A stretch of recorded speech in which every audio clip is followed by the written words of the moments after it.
শনিবার বিকেলে মিরপুরে অনুষ্ঠিত হয় বাংলাদেশ ক্রিকেট বোর্ডের সাধারণ সভা। এতে ৬ পরিচালক সশরীরে উপস্থিত থাকলেও সভাপতি সহ অন্যরা যুক্ত হন অনলাইনে। টানা ৫ ঘণ্টার এই সভায় বেশ কিছু গুরুত্বপূর্ণ সিদ্ধান্ত নেয় বিসিবি। সভার বড় আলোচনার বিষয় ছিল curator Gamini. Head coach Phil Simmons মিরপুরে উইকেট নিয়েছিলেন বেশ হতাশ। প্রশ্ন ছিল বারবার ব্যর্থতার পরও কেন গামিনীকে বিদায় করা হচ্ছে না। তবে সেই প্রশ্নের উত্তর নেই খোদ বিসিবির কাছে।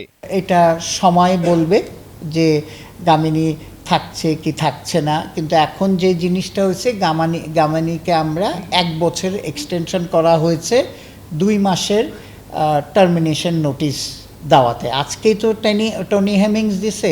এদিন নতুন পিচ কিউরেটর টনি হেমিংয়ের নিয়োগ, নারী ফুটবলার ঋতুপর্ণা চাকমাকে বাড়ি করে দেওয়া, বিপিএল এর ইভেন্ট ম্যানেজমেন্টের মতো আরও কিছু বিষয়ে সিদ্ধান্ত নেয় বোর্ড। এদিকে ফিক্সিং ইস্যুতে বরাবরই সমালোচিত বিপিএল, তাই আগামী আসরে যুক্ত হচ্ছে আইসিসির অ্যান্টি করাপশন ইউনিট।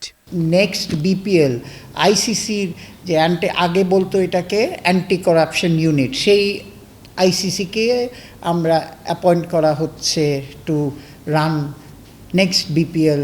এছাড়া আগামী বছর এনসিএল 4 ডে ম্যাচে নতুন বিভাগ হিসেবে যুক্ত হচ্ছে ময়মনসিংহ, বাদ পড়ছে ঢাকা মেট্রো। ঢাকা মেট্রোপলিস সেটার জায়গায় এনসিএল 4 ডেতে আপনার এই ময়মনসিংহ ডিভিশন খেলবে। সোয়েফ আহমেদ, বৈশাখী সংবাদ, ঢাকা।